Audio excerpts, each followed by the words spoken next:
안녕하세요. 힘드시죠? 원래 여기 사람들이 다 있으면은 조금 더 뭔가 대화 비슷하게 이제 될 텐데 좀 아쉽고 일단 열심히 듣고 계시리라고 생각을 해요. 오늘 제가 항상 그 설명회나 이럴 때 말씀드릴 때는 한 가지 주제 테마를 가지고 그거에 의거해서 이제 말씀을 드리는데 오늘의 테마는 뭐냐면은 이거예요. Mastery. 뜬금없이 무슨 self-help book에 나오는 그런 mastery냐 뭐 생각하실 수 있는데 되게 중요해요. It's relevant to the subject and let's see how that appears. 근데 본격적으로 시작하기 전에 이 화면에서 지금 안 넘어가고 있는 이유가 있어요. mastery라는 거를 맨 처음에 말한 사람은 2000년대 초반, 2003년이었나 그럴 거예요. 아마 Malcolm Gladwell이 쓴 책 Outlier라는 책이 있어요.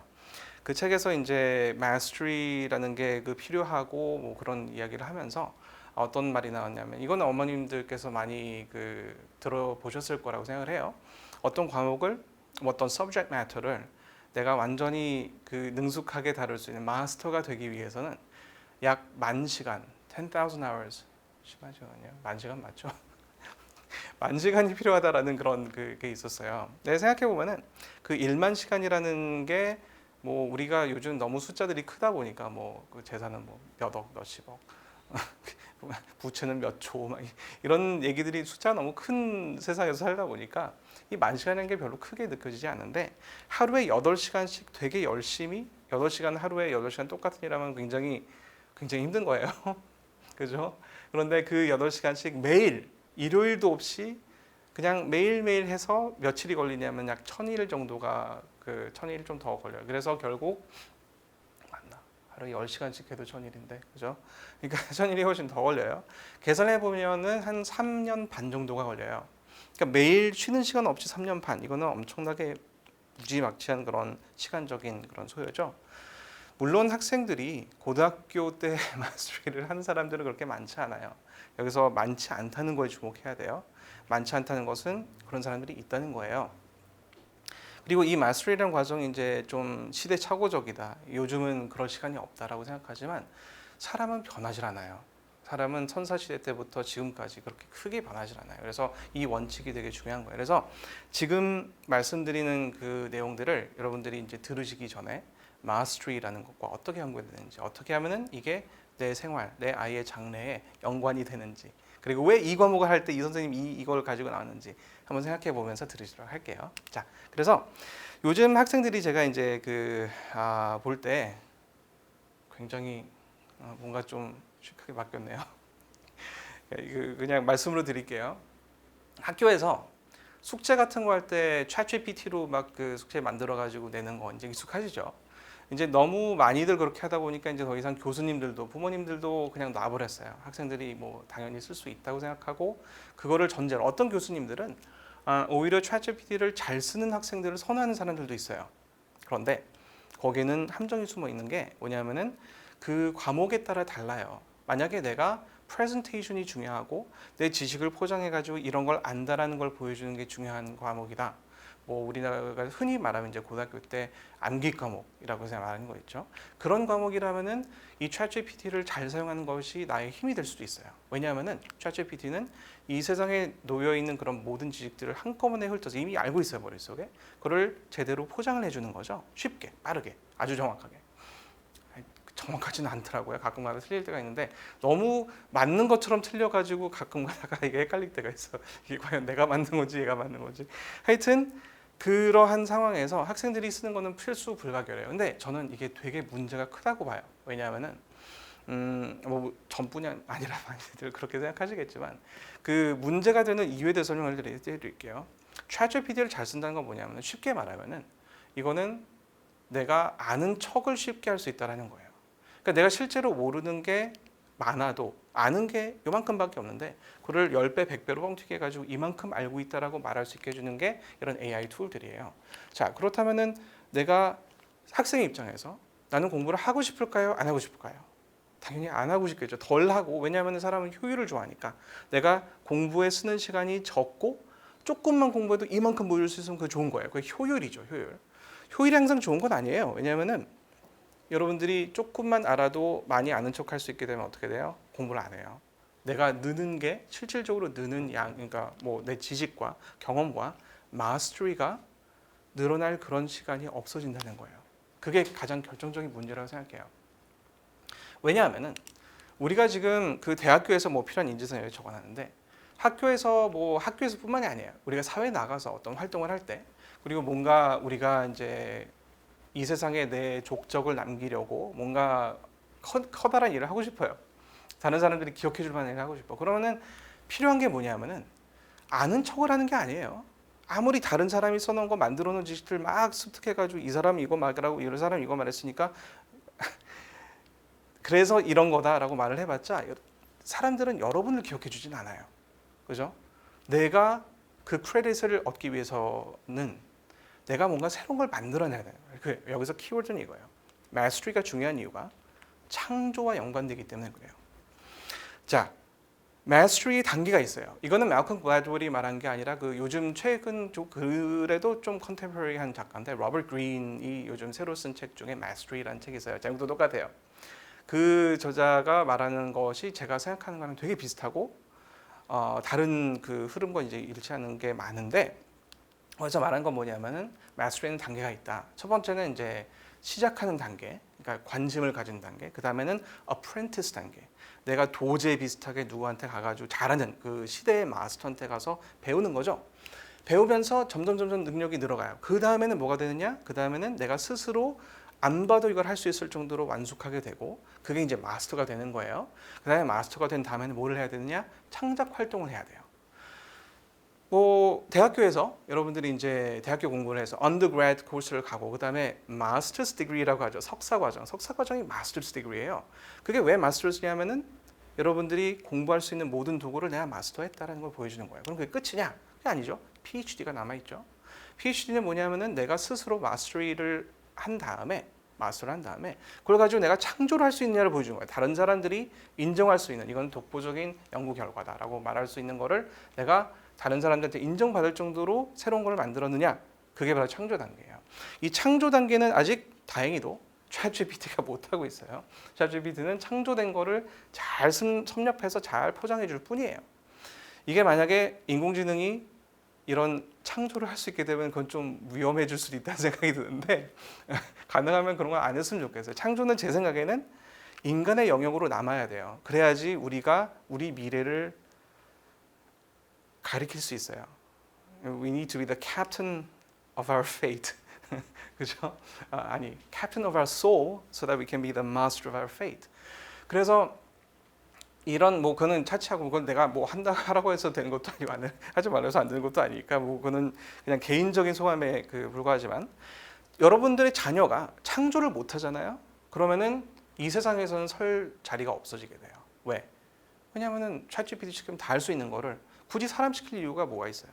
그러니까 내가 밸류가 있고 그 밸류를 인정받아서 이 사회에서 좋은 구성원이 되고 꾸준히 돈 벌고 먹고 살아남으려면은 창조를 해야 돼요. 자, 그럼 창조가 공짜로 되느냐? 챗GPT로 뭔가 이렇게 만들어서 뭐 컨텐츠 크리에이션 이런 게 창조가 아니에요. 그건 창조가 아니에요. 재구성에 불과해요. 창조란 뭐냐?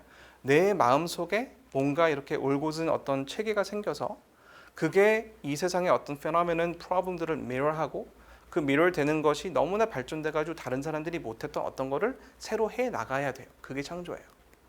뭐 신의 창조는 아니겠지만 그래서 그런 창조적인 사고를 할 수 있게 해주는 것은 mastery, 즉 일만 시간을 투자하지 않고서는 불가능해요. That's a law. 왜냐하면 이것은 it's not a physical law. 하지만 사람들이 생각하는 사람들의 biological makeup, 내 두뇌가 어떻게 와이어되어 있는가에 거기에 hard coding 된 진실이에요. 그래서 아주 천재라고 하더라도 만 시간이 뭐 반으로 줄어들거나 이러지 않고 많이 줄어들어봤자 1-20%밖에 안 줄어들어요. 아주 둔재라고 해도 1-20% 늘어나는 정도예요. 그것도 좀 크긴 하지만 그래도 사람이라면 누구나 할 수 있는 거고 그걸 해야지 내 가치를 보여줄 수 있는 거예요. 그게 유의미하다는 거예요. 의미가 있는. 자, 그러면은 요즘처럼 학생들이 바빠. 그러면은 요 과목을 요만큼 공부하면 빨리 이제 리포트 제출하고 성적 A+ 나오면 돼. 이거 뭐 과목이 너무 많아요. 너무 짧아요, 시간이. 그러니까 이 학생들이 마스터리라는 거를 익힐 기회가 없어져요. 빵이에요, 빵. 고등학교 되면은. 그래서 이거를 왜냐하면 근데 그게 중요한데 여러분들의 자녀분들이 이제 나중에 사회 성공하려면은 마스터리를 못 느끼면은 그만큼 성공 확률이 확 줄어들어요. 어떻게든 가르쳐 주고 싶은데 그거를 어떻게든 맛을 볼 수 있는 공부가 없냐 궁금하시죠? 그게 바로 이거예요. 그래서 이제 제가 공부하는 제가 가르치는 이 과목들은 제가 참 좋아하니까 가르치죠. 이 나이 돼 가지고 안 좋아하는 거 가르치면 안 돼요. 좋아하는 이유 중에 하나가 학생들이 너무나 많은 걸 배워갈 수 있어요. 단순히 지식이 아니라 스스로의 능력이 개발이 돼요. So in a nutshell, 이 센스만 따지고 말하자면 이건 problem solving 능력이에요. 이거는 학교에서도 굉장히 중요하고 학계에서도 아카데미아에서도 굉장히 중요한 그런 그 능력이긴 하지만 일상생활하면서도 굉장히 중요해요. 문제가 생겼어. 이걸 어떻게 해결할 거냐? 남자들이 굉장히 고민을 많이 하는 거죠. 여자들은 공감을 바라지만 남자들은 문제 해결을 바래요. 그래서 많이 싸우잖아요. 다시 원론으로 돌아가서 그래서 이 문제 해결 능력이라는 것은 인류의 미래를 위해서도 여러분들 자녀의 미래를 위해서도 굉장히 중요한 거예요. 그죠? 그러면은 이 problem solving 능력을 직접적으로 연습할 수 있는 그런 과정들이 있어요. 고등학교 때. 컴사, 뭐 코딩 이런 걸 하면은 대부분 APCSA 요거 제일 먼저 나왔고 한때는 유일했었고 이거 지금도 굉장히 유용한 툴이긴 해요. 저걸 공부하다 보면은 이제 그 알고리즘이 뭔지 자연스럽게 체득을 하게 돼요. 이 뭐 AP 과목이긴 하니까 많이들 테이크하죠. 그래서 지금도 이제 다음 주인가 시험인데 애들 채점하느라 힘들어 죽겠어요. 그래서 하여튼 지금 다들 힘들어하고 있어요. 요거 때문에. 이것도 마찬가지. 여기 안 나와 있지만 AP Statistics 제가 가르치는 과목도 이제 지금 고민을 같이 하고 있어요. 자, 이런 과목들 중에서 이제 코딩 관련해서는 APCSA 뭐 차이점 이런 거 좀 이따 얘기를 하겠지만 얘는 자바로 돼요. 자바로만으로 여기 맨 위에 자바 보이시죠? 요거 자바로 프로그램을 가르치는데 사실은 그거보다는 포커스는 뭐냐면 자바를 통해서 알고리즘을 습득하는 내가 쓰는 과정까지는 못 가더라도 아마도 알려진 알고리즘을 알고 그거를 상황에 따라서 이렇게 변화해보는 그런 연습을 시키는 게 돼요. 상당히 유용해요. 난이도로 따지면은 중하 정도. 어렵던데요 이런 학생들도 있는데 안타깝게도 이거 난이도는 하를 간신히 벗어난 정도의 프로그래밍 난이도로 따지면은 이 프린시플 같은 더 안 좋아요. 뭐냐면은 그러니까 그 스킬 면에서 보면 마스터리하고는 조금 거리가 멀어. 이거는 반은 암기 과목이에요. 그러니까 뭐 인터넷이 어떻고 뭐 프로토콜이 뭐고 뭐 약자 외우고 이런 것들이 여기서 많이 들어가요. 알고리즘도 있지만 굉장히 초보적인 단계에 불과해요. 하지만 아는 것보다 나아요. 그래서 통상 이 두 가지는 이제 그 학생의 사정에 따라서 바꾸는 건데 이제 이거 말고 이제 제가 진정하게 알고리즘을 통해서 마스터리를 연습할 수 있는 그런 접할 수 있는 그런 기회가 될 수 있는 과목이라고 한다면은 이런 걸 거예요. 이거는 과목이 아니에요. A로 시작하니까 과목 같죠. 이거는 이제 American Computer Science League였나? 하여튼 그런 건데 많이 들어보셨을 거예요. 미국에서는 실제로 그룹이나 개인을 통해서 참전을 이미 하고 있는 학생들도 있고 할 수 있는 학생들도 있는데 고등학교 때 뭐 이거를 예로 들었지만 코딩 컴피티션, 뭐 해커톤이라는 것도 있고 뭐 코딩 그 온라인 베이스드 웹 컴피티션은 한 뭐 수십 개 돼요. 이런 그 코딩 컴피티션을 통해서 이 APCSA의 레벨을 가뿐히 초월하는 가뿐히 뛰어넘는 그런 코딩 경험을 해볼 수가 있어요. 자, 그래서 이거를 가지고 온 이유가 뭐냐? 오늘 유사코 아니었나요? 자꾸 유사코 얘기는 아직도 안 나오는데요라고 생각하지만 이거 연관이 있어요. 왜냐하면은 제가 유사코 가르쳐 보니까 애들이 못해요.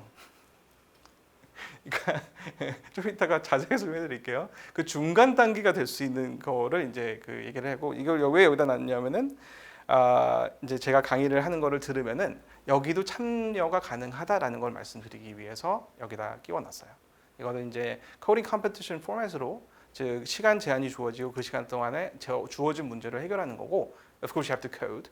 그러니까 프로그래밍으로 이거를 문제를 해결하는 거예요. 그래서 재밌어요. 뭐 게임하는 것 같진 아니고 그냥 뭔가 문제를 풀면서 재밌어요. 하여튼 그런 거다가 이런 게 있다 정도로 생각해 주면 되겠어요. 오늘의 본론 유사코에 대해서 얘기를 해줄게요. 유사코는 뭐냐면 올림피아드예요. 그냥 만만한 과목이 아닙니다. 올림피아드는 정보 올림피아드는 거의 이 계열의 최고봉이에요. 세계에서 제일 잘하는 사람들이 모여서 경쟁을 하는 게 경합을 하는 게 올림피아드잖아요. 정보 올림피아드. 그걸 IOI라고 하는데 그 Olympiad of Informatics International. 그런데 IOI 포맷으로 그 문제 거기서 다루는 그런 주제를 가지고 문제를 만들어내는 게 이제 미국에서 하면은 유사코고 한국에서도 뭐 그 한국의 정보 올림피아드 대회 있잖아요. 그거 나라마다 있어요. 나라마다 어느 나라는 강하고 어느 나라는 약하고 뭐 이런 것들이 좀 차이는 있지만 그래서 유사코는 미국에서 운영을 하고 있는 거기 때문에 뭐 미국 팀으로 선발되는 걸 목표로 하지만 지금은 다들 중국인들이 잡고 있기 때문에 그건 사실상 힘들고 그거를 하면서 내가 어느 디비전까지 올랐다라는 걸 보여주면은 내 코딩 실력을 볼 수 있죠. 물론 만 시간을 이미 투자해가지고 여러분들이 마스터가 되는 학생들은 실질적으로는 없어요. 실질적으로는 그 정도 코드 이 문제를 내가 마스터해서 이게 새로운 문제를 내가 만들어낼 수 있고 어떤 새로운 방법론을 만들어 있을 정도가 되려면은 대학교까지는 가야 되더라고요. 교수가 아니라 대학교까지. 실제로 이 유사코는 어느 정도 애들이 마스터리가 심하게 일어나냐면은 학생으로 풀었어요. 그래서 컨테스턴트로 참가를 했어. 그래서 유사코에서 뭐 이제 그 IOI까지 출전해가지고 이제 그 중에서 골드 메달리스트가 됐어요. 사진도 딱 나오고 유사코 홈페이지 들어가 보면 중국인들 사진 많죠. 미국 팀, USA 팀인데 다 중국인들이에요. 그런 학생들이 한 1, 2년 있다 보면 문제 출제자로 돌아와요. 그게 무슨 얘기냐? 그 단계에서 이미 마스터리가 일어났다는 거예요. 무섭죠? 그 친구들은 이 알고리드믹 띵킹을 이미 자기 나름대로 체화해서 새로운 방법을 모사하고 있는 거예요. 대단한 거예요. 많진 않아요. 그리고 여러분들 자녀분들이 다 그거를 이 분야에서 해야 되는 것도 아니고 할 수 있는 것도 아니고 하지만 그런 사람들이 있다는 거죠. 그렇게 해줄 수 있는 그런 공부라는 거예요. 이거 대단히 제가 볼 때는 소중한 공부라고 생각해요. 뭐 어머니들께서 뭐 코딩은 요즘 컴퓨터 다 해준다며 사실이에요. 그런데 그걸 하면서 배울 수 있는 것을 놓치고 있는 거죠. 학생들이 그걸 ChatGPT 응용해서 하면은 그렇기 때문에 오히려 요즘은 코딩을 잘하는 학생들이 확 줄어들었어요. 아예 없어. 굉장히 소수지만 잘한 애들은 여전히 파고 잘해요. 그래서 뭐 이런 것들은 여러분들 그 뭐 인터넷 찾아보면 다 있고 그 제가 이제 나중에 소개해드리겠죠. 이제 블로그에 자세하게 나와 있어요. 그러니까 이거는 이제 대충 윤곽만 설명해 드릴게요. 그래서 뭐 그 대부분 이 컴피티션들이 그렇지만 겨울에 시작되고 겨울에 한 3, 4회 정도 있어요. 그래서 그 각각의 이제 그 파티시페이션을 이제 스스로 준비해가지고 가는데 가장 많이들 하는 질문 중에 하나가 브론즈, 실버, 골드, 플래티넘 있잖아요. 이거 올림픽이라고 생각해. 정보 올림피아드라는 말을 어디서 들어봤어? 그러니까 올림픽이니까 동메달, 금메달, 은메달 이런 거 생각을 하시는 거예요. 그래서 저희는 동메달만 따고 싶어요.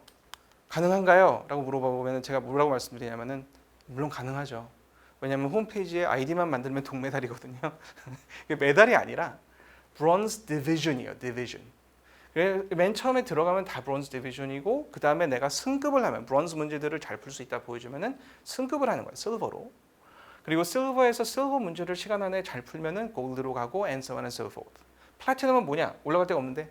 그러면 이 플래티넘 문제는 뭐 더 이상 승급은 안 하지만 플래티넘을 잘 풀어서 통과했다 그러면은 그 유사코의 신들이 유사코 위원회들이 그 뽑는 사람들이 눈여겨 봐요. 그게 다예요.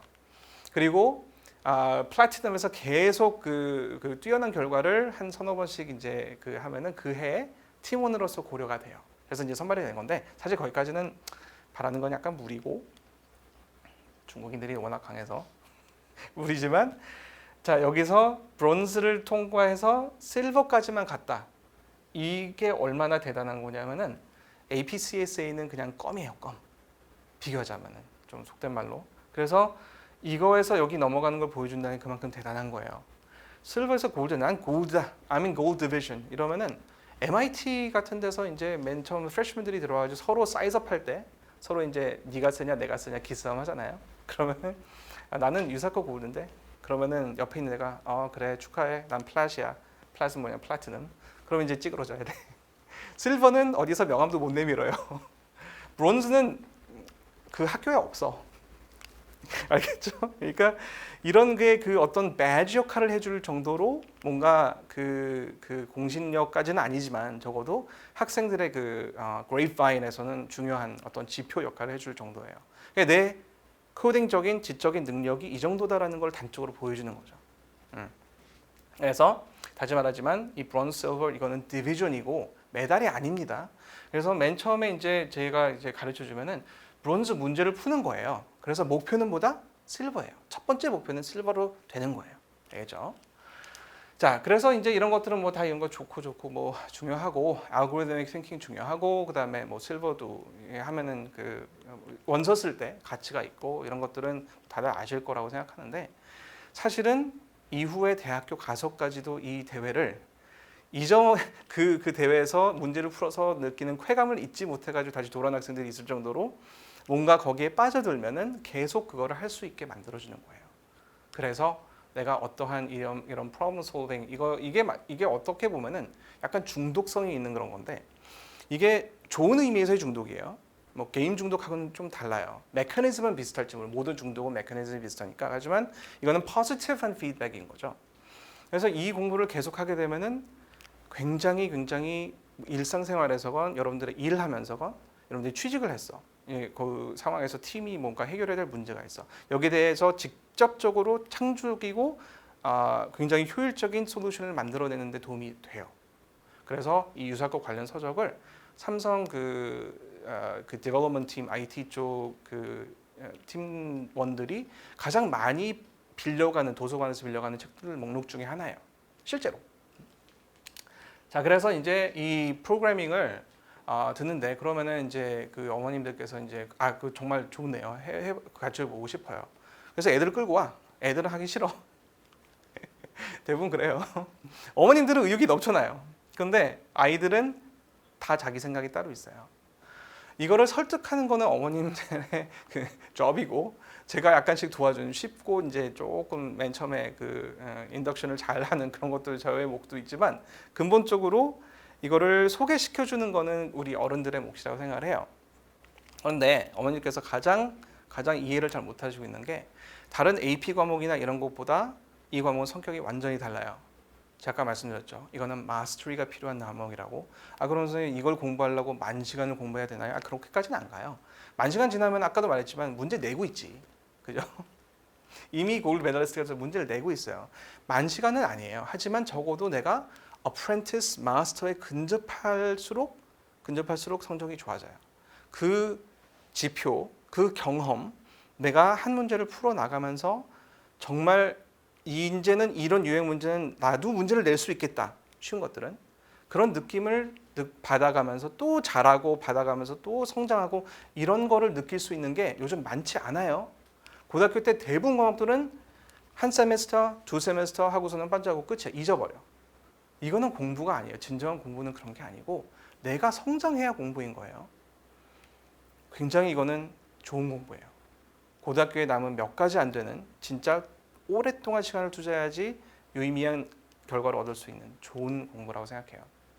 그런데 다시 이제 본론 또 돌아와서 이 공부를 하려면은 마스터리가 필요한 과목이라고 했죠. 짧은 시간 안에 안 돼요. 어머니께서 물어보는 게 이거 12회 강의 들으면은 이번에 브론즈 나오나요? 가장 많이 든 질문 좀 Q&A가 벌써 나오고 있어요. 가장 많이 든 질문이 그거예요. 그러면 제가 뭐라고 대답해 드려야 되나요?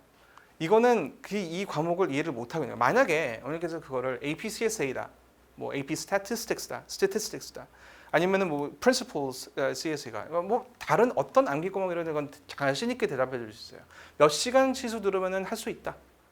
애가 뭐 따라오지 못하지만 않으면 다 할 수 있다. 이렇게 말씀드릴 수 있는데 이거는 그게 답이 안 돼요. 왜냐하면은 그 마스터리 단계를 어디까지 애가 밟아갈지는 저는 알 수가 없거든요. 뭐 하고 나서 12시간 동안 하고 나서 이건 내 길이 아니야. 포기할 수도 있고 12시간 듣고 나서 이건 미친 정도로 재밌어가지고 다른 과목 다 졸업하고 이것만 할 거야. 반대 극한이죠. 그런 학생들도 있어요. 그런데 안 해보면 모르잖아요. 최소한 여러분들이 이 강의를 여름에 이 강의라고 하는 것은 요거예요. DSA. 지금 현재는 이제 여름방학 때 유사코 반 뭐 이렇게 돼 있는데 that's a little bit misleading because 유사코를 위한 거라기보다는 유사코의 방향에 기반해서 자료 구조를 가르쳐 주는 거예요. 자, 제가 이거를 여름에 꼭 해야 된다고 생각하는 이유가 점점 매년이 바뀌어가면서 갈수록 이게 더 중요성이 높아지는 게 겨울에 가가지고 이번에 유사코 시도해 볼래요? 안 돼요. 안 돼. 그러면은 결국 포기하거나 아니면은 이거랑 비슷하지만 조금 더 쉬운 거 없냐 물어보거나 아니면은 치팅을 하거나 이런 비상식적인 방법밖에 없어요. 이거는 시간이 필요하다 그랬죠. 여름방학 때 그것도 간신히 충분한 거예요. 여름방학 때 이걸 공부를 안 해두면은 뭐를 해도 제한이 생겨요.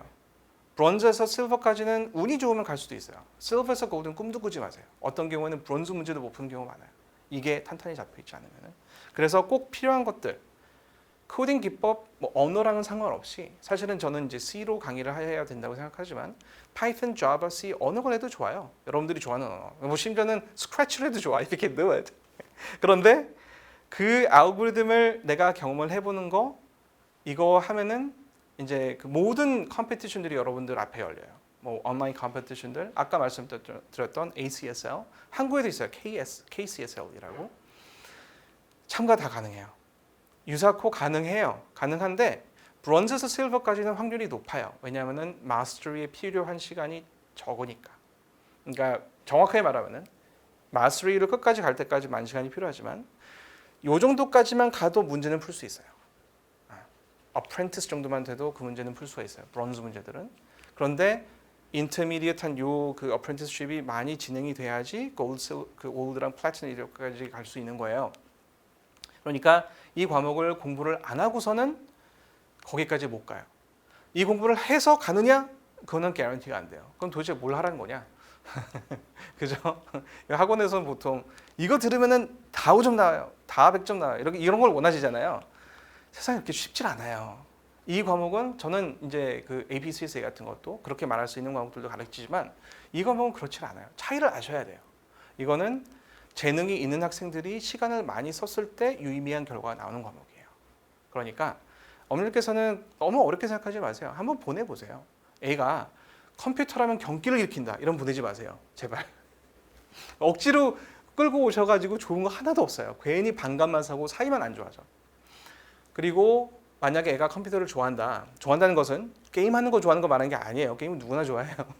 대신에 컴퓨터 가지고 뭔가 코딩 경험을 했을 때 뭔가 조금 좋은 반응이 있다. 이러면 한번 보내보세요.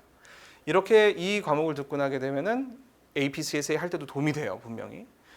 굉장히 도움이 돼요. 다른 모든 컴사 관련된 과목, 학교에서 듣는 honor scores, 뭐 다른 학교에서 팀으로 출전하겠느냐 이런 말도 들어올 수 있고 굉장히 이점이 많아요. 모든 거를 포괄해주고 통과라는 어떤 뼈대, 등뼈 같은 과목이에요.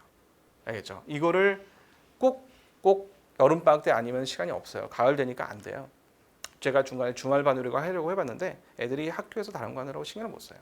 여름방학 때처럼 시간이 좀 있을 때, 머리가 약간 편할 때, 그때 해야 돼요. 알겠죠? 하여튼 그래서 이제 유사코는 그리고 이제 마지막 이거를 하게 되잖아요. 그러면은 아이들이 내가 이런 것도 가능하구나 하는 이런 희열을 느끼게 돼요. 이 마스터리로 가는 가장 중요한 건 뭐냐면은 스스로를 만 시간 동안 채찍질하는 게 아니야. 그거 아무도 못 해요. 내가 괴로운 일을 만 시간 동안 하는 건 그건 감옥이지. 그건 공부가 아니에요. 그거는 torture, right? 그래서 여기서는 재미를 느껴야 돼요. 재미를 느끼면서 시간 가는 줄 모르고 빠져들고 어느새 밤에 내가 한 문제 풀고 자려고 그랬더니 새벽이 밝아오고 이런 경험을 아이들이 하면은 평생 자산이 돼요. 그거를 통해서 내가 위대한 일들을 이뤄 나가는 거예요. 뭐 위대할지 모르지만 하여튼 위대할 수 있는 일들이 나올 수가 있는 거예요. 얼마나 중요한지 아시겠죠? 여름방학 때 보내세요. 자, 이제 그 AP 과목들 요즘 이제 한참 AP 시즌 막바지에 다다랐죠. 다음 주도 시작인데 이제 AP 과목들에 저도 이제 가르치고 있으니까 오늘의 토픽은 뭐 이제 대회라고는 알고 있는데 제가 가르치는 과목이 이제 겹치다 보니까 이것까지 설명을 해야 된다 뭐 그런 게 있는데 마스터리가 지금도 나오고 있어요. 살짝 덜 적용되는 것 같긴 하지만 사실 이 APCSA라는 과목도 다른 암기 과목, AP 과목들에 비해서는 훨씬 더 마스터리가 중요하게 적용이 돼요. 공부할 게 많다는 얘기예요. 그 어떤 사람들은 뭐 한 달 하고서는 시험 잘 봤네 이런 거는 걔들은 이미 코딩을 잘 하는 애들이에요. 이미 몇천 시간을 쓴 애들이에요. 그렇게 비교하면 안 돼요. 그러니까 여기서는 얼마나 내가 이거를 잘 수성시켰느냐 여태까지 그거를 보면은 아무도 판단을 못해. 그러니까 미리미리 해야 되는데 만약에 그게 약간 쉐이키하다. 여름방학 때 반드시 하셔야 돼요. 제가 요즘 이제 그 채점을 이제 계속 하다 보니까 요거는 채점하다 보니까 이 썸머 때 프리뷰를 한 학생들이랑 그렇지 않은 학생들이랑 학점이 확 차이가 나고 학점 차이가 나는 것만으로도 모자라서 겨울이나 봄방학 때부터 공부 시작한 애들하고 브리징하기 힘든 갭이 생겨요. 학생 중에 소수는 그 갭을 브리지할 수 있어요. 하지만 그거는 약 10%, 15%이 정도밖에 안 돼. 10% 정도밖에. 이건 과장하는 게 아니라 실제로 그래요. 그럼 다른 학생들은 뭐냐? 그러면은 시험 보기 직전에 제가 예를 들어서 3월에 배치고사 같은 거 보잖아요. 첫 번째 그 모의고사를 보면은 그때 성적이 살짝 올라가지고 거기서 한 예를 들어서 맨 처음에 40개 문제 중에서 40개를 다 맞는 게 목표잖아요. 그러면은 맨 처음에 한 19개로 시작한 학생들은 25, 6개까지 올라가요. 잘하면 27, 8개까지 올라가요. 그게 현실이에요. 처음에 봤을 때 20개 중반에서 좌절한 학생들은 나중에 문제 풀다 보면 35개까지 올라가요. 그럼 5점 나와요. 25개 나오면은 FRQ를 기형적으로 잘하지 않는 이상은 5점 안 나와요. 그러니까 그 브리징을 할 수 있는 그 학생들이 그렇게 많지도 않고 왜 안 많느냐 하면은 힘들기 때문에 그래요. 왜 힘드냐? 공부가 안 돼 있기 때문에. 그거는 언제 공부를 할 수 있느냐? 지금 여름에 하셔야 돼요. 여름에 하지 않으면 나중에 힘들어요. 힘들어서 과목 포기하고 뭐 이런 내년에 제시하고 이런 그 일이 생기는 근본 원인 중에 하나가 여름방학이에요. 여름방학 때 시간 날 때 조금 투자해 두세요. 좋은 거에 뭐냐면은 다른 암기 과목 같은 거는 지금 공부를 해봤자 나중에 까먹어요. 그죠? 그러니까 겨울방학이 넘어서 이제 봄 되면은 다 까먹어가지고 아무 소용이 없는데 코딩이나 이런 마스터리가 많이 필요한 과목들은 지금 해놓으면은 안 잊어버려요. 자전거를 타다가 한 달, 두 달 안 탄다고 해서 자전거 못 타는 거 아니잖아요. 그죠? 똑같아요. 지금 해놓으면은 나중에 학교에서 코딩 천재 소리 듣고 그다음에 친구들이 다 물어봐. 계속 경험이 쌓여. 마치 그것도 이제 아웃라이어에서 나온 그 하키 플레이어들이 왜 생일이 빠른 사람들이 아시는 분들은 알 거예요. 그런 이랑 똑같아요. 포지티브 피드백의 그 결과 그렇게 무서워요. 그러니까 미리 시작을 하세요. 색깔이 좀 암울하긴 한데 하여튼 그래서 이런 걸 해야 돼요. 자, 강의를 하는데 제가 이제 이거는 뭐 강의 과정, 커리큘럼 다 인터넷에 있고 제가 이제 보여주고 있는데 여기서밖에 못 보여드리는 게 있어가지고 가지고 나왔어요. 수업을 할 때 제가 가장 중요시하는 것은 제가 학생들이랑 얼마나 레포를 만드느냐, 학생들하고 개인적인 유대감을 형성하고 그걸 키워주는 게 가장 효율적이에요.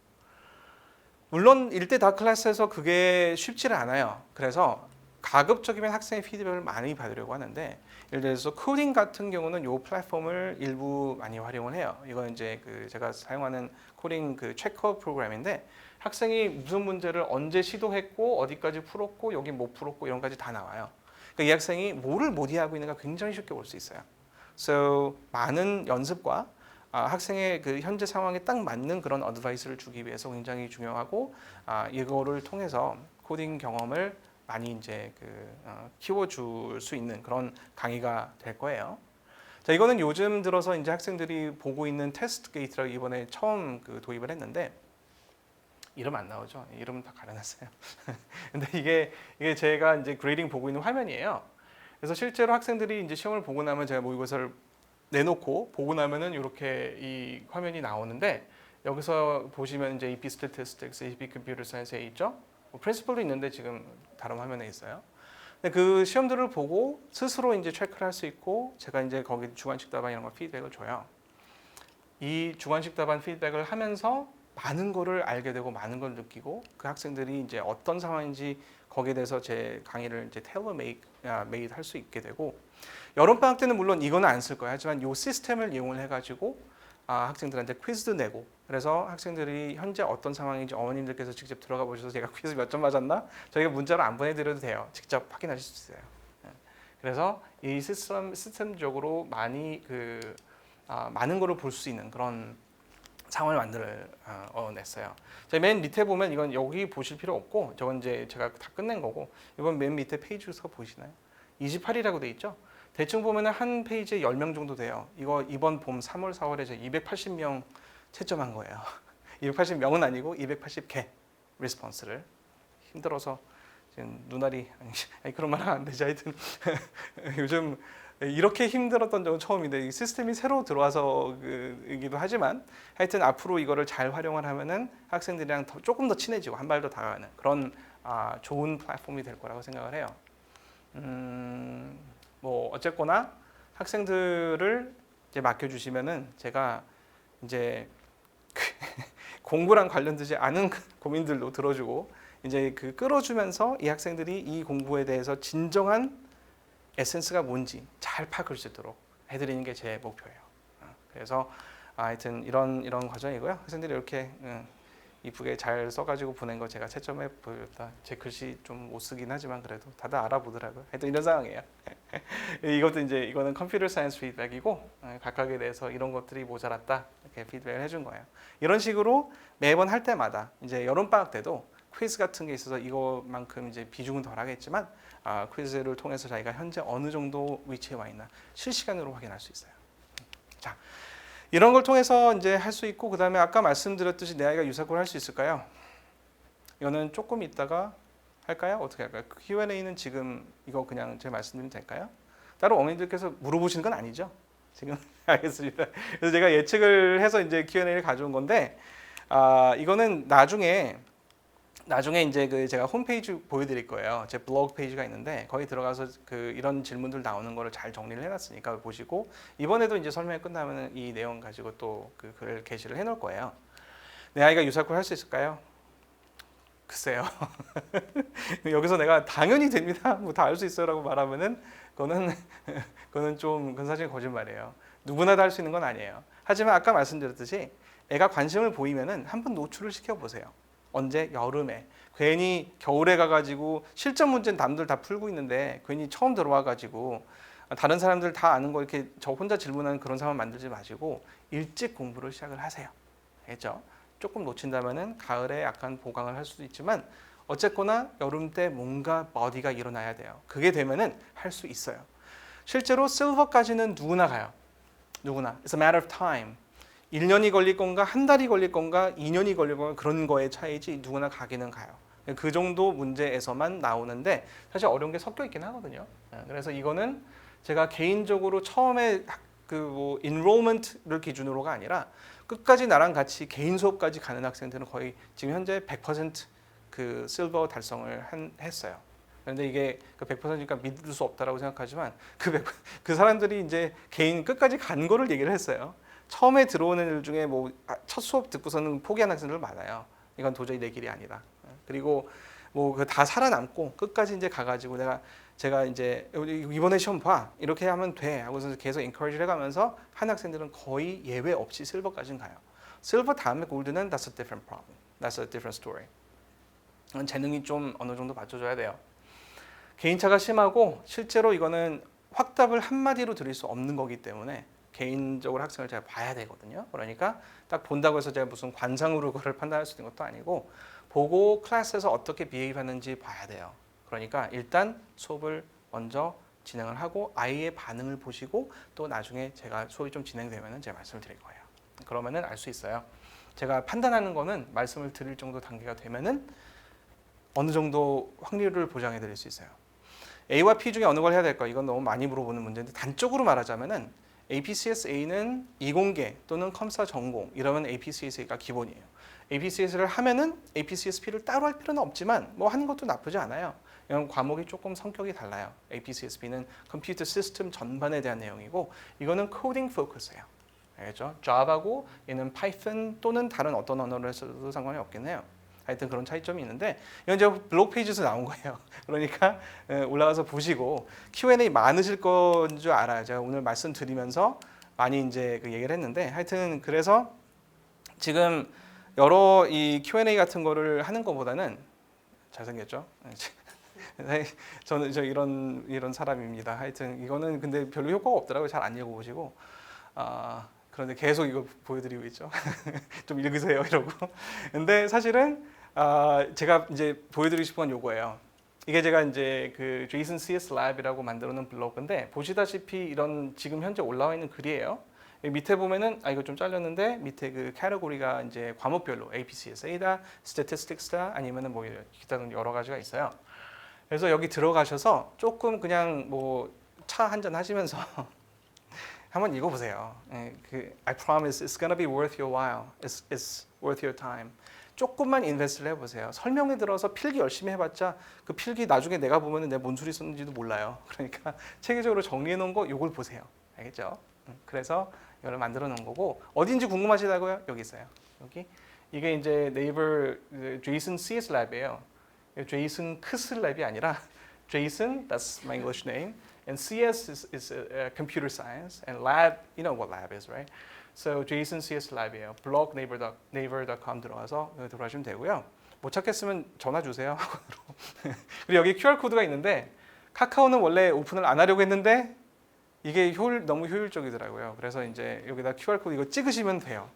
이거 아마 비디오로 피드백할 때 다시 여기다 정지 화면하고선 딱 찍으셔도 될걸요. 그러니까 이걸 하시고 나서 저한테 그 가급적이면 과목에 관련된 질문만으로 진행을 해주시기를 바랍니다. 하여튼 이렇게 해서 제 컨택트를 말씀드렸고요. 이메일은 안 보니까 이메일 보내지 마세요.